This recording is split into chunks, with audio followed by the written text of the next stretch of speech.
Hello, my name is Stefan Edumo and I'm going to present applied consumer behavior theories in the case of Coca-Cola. So our summary is quite brief. We are going to present Coca-Cola in 5 points. Then we will go through segmentation, involvement and learning process. As we are talking about consumer behavior theories applied to Coca-Cola. Then we are going to look at competition in the market, in the industry, and we will come to a conclusion. But first of all, Coca-Cola. 5 points to remind, 5 points to keep in mind about Coca-Cola. First of all, they made $35 billion in revenues last year. It is one of the biggest names in the industry of beverages. 96% people around the world are aware of the brand Coca-Cola. They have 5 different brands with 3,500 different beverages and 1.3 billion bottles that people drink every day are owned by Coca-Cola. Their products are available in every single country of the world except for North Korea and Cuba. Now let's look at segmentation. How does Coca-Cola divide its market in segments? We have theories on behavioral segmentation. 4 types of behavioral segmentation. First, loyalty, then benefits, then usage, but especially for us, occasion. Each is about indicating specific times when the product is used. This particular type of segmentation is used by Coca-Cola with different brands, such as Minute Maid. It is associated with breakfast or meal, and you have Sprite, which is associated with basketball playing or let's say sport, and finally you have Schweppes, which is a beverage associated with nightlife or nightclubs or let's say cabaret and so forth. But it's not the only kind of segmentation the company uses. You have geographic segmentation, because you have different cultures throughout the world, and Coca-Cola is a global brand, but they cannot use a standard strategy whether they are in Brazil or in Japan. So you have different brands for different regions, such as Squat in Brazil, Innocent in UK, Thumbs Ups in India, Barista Bros in Australia, and Sokenbicha in Japan. Now let's look at involvement.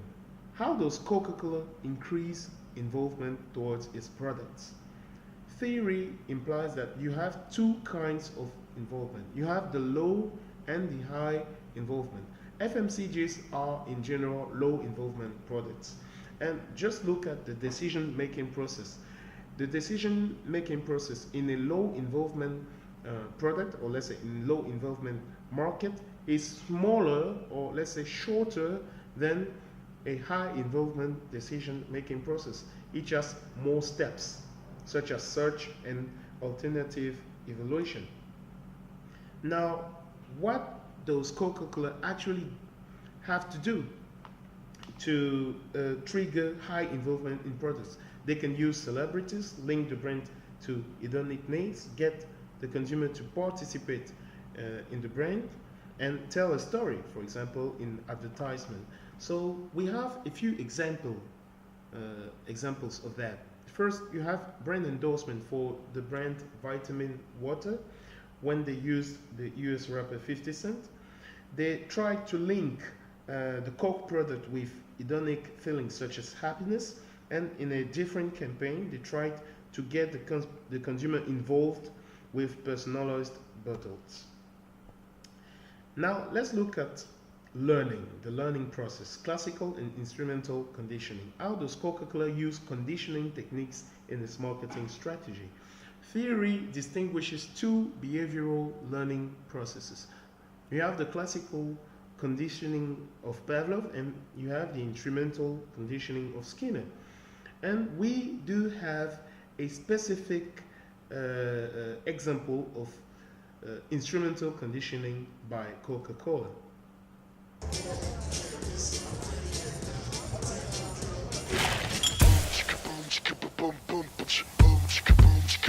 Bounce with me. Who's the dude buzzing along up in the hot fire? Hey boy.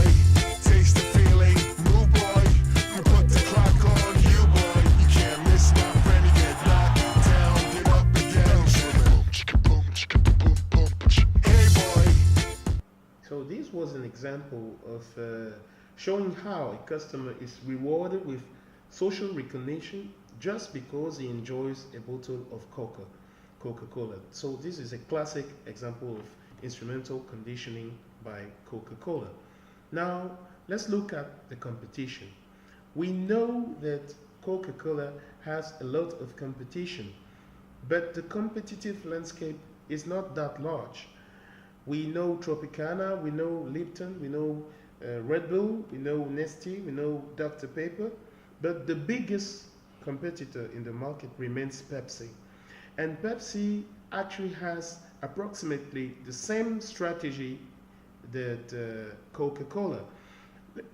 Let's just look at segmentation. They use the same behavioral segmentation process with occasional segmentation, using different products for different occasions, such as Tropicana, which is associated with breakfast, Gatorade, which is associated with sports, or Starbucks, which is associated with different kinds of occasions.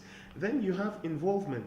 They have this extensive use of brand endorsements, such as Coca-Cola, with brand ambassadors, celebrities such as Beyonce, as they did recently with that campaign.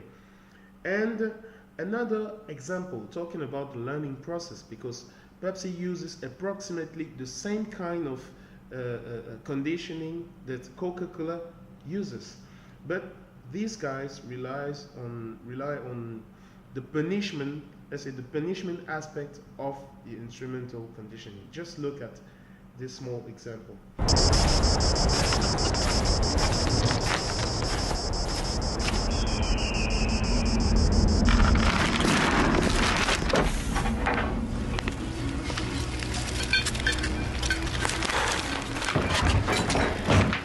Hello, may I have a Coke, please?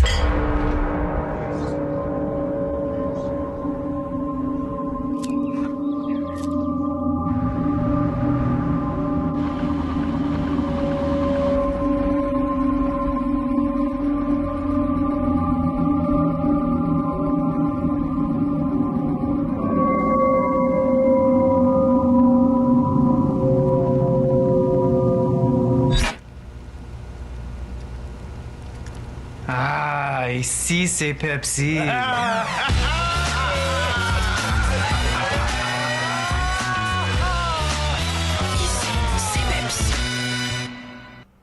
So we see what we talk about when we talk about punishment in this commercial, with instrumental conditioning and avoidance of an awkward position. In conclusion, what can we say?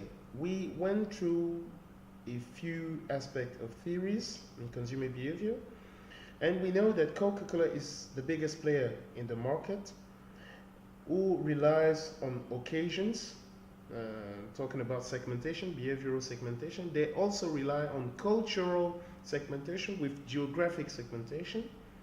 They trigger involvement with brand endorsements and hedonic links. They use extensively positive reinforcement through instrumental conditioning.